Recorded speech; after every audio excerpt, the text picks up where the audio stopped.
Pedagang tuak di Polres Agam, Sumatera Barat dipoto seakan-akan penjahat kelas kakap.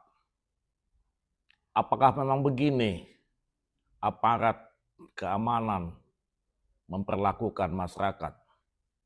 Hanya dengan perda seakan-akan pedagang tuak yang mencari kehidupan dari sana, yang hasil keringat dia dari mulai merawat pohon enau atau pohon kelapa untuk menghasilkan tuak. Tapi perlakuan ini seakan-akan mendiskreditkan minuman khas Batak yang tidak dilarang di kota Medan dan sekitarnya. Seakan-akan perda menjadi panglima tertinggi dari semua hukum yang ada di negeri ini.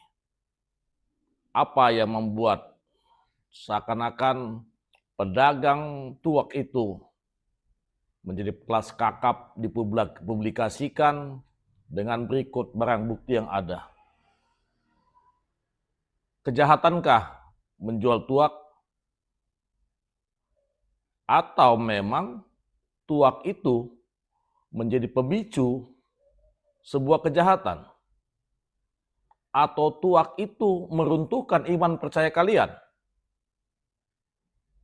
Kami juga kadang bingung, apakah masyarakat Batak menjadi tidak aman di negeri ini untuk hidup bebas mencari nafkah dia?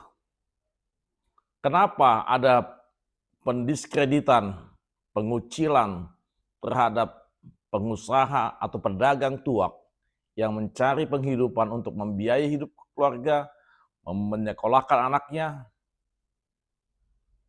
Karena buat kami orang Batak, tuak itu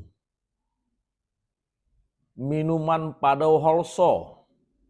Karena dia akan menjegarkan dan juga membuat komunikasi serta hubungan kekerabatan sesama menjadi lebih baik lagi.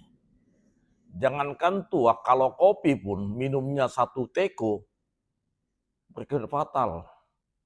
Teh manis juga kalau minumnya 3 teko satu orang berakibat fatal. Semua ada takarannya, semua ada dosisnya.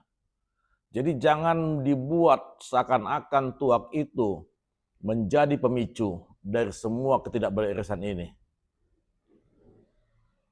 Kepada Polres Agam, kalaupun ada gerakan Dumas pengaduan masyarakat, apakah begini Pak Polisi cara kalian memperlakukan masyarakat? Bagaimana kalau besok kalian pindah tugas ke daerah Tapanuli? Apakah kamu juga akan perlakukan masyarakat Batak yang minum tuak akan kau tangkap? Tolonglah pakai nuranimu. Kalaupun ada perda, jangan perlakukan mereka seperti penjahat kelas kakap. Kalian publikasikan berikut dengan barang bukti. Ada apa ini?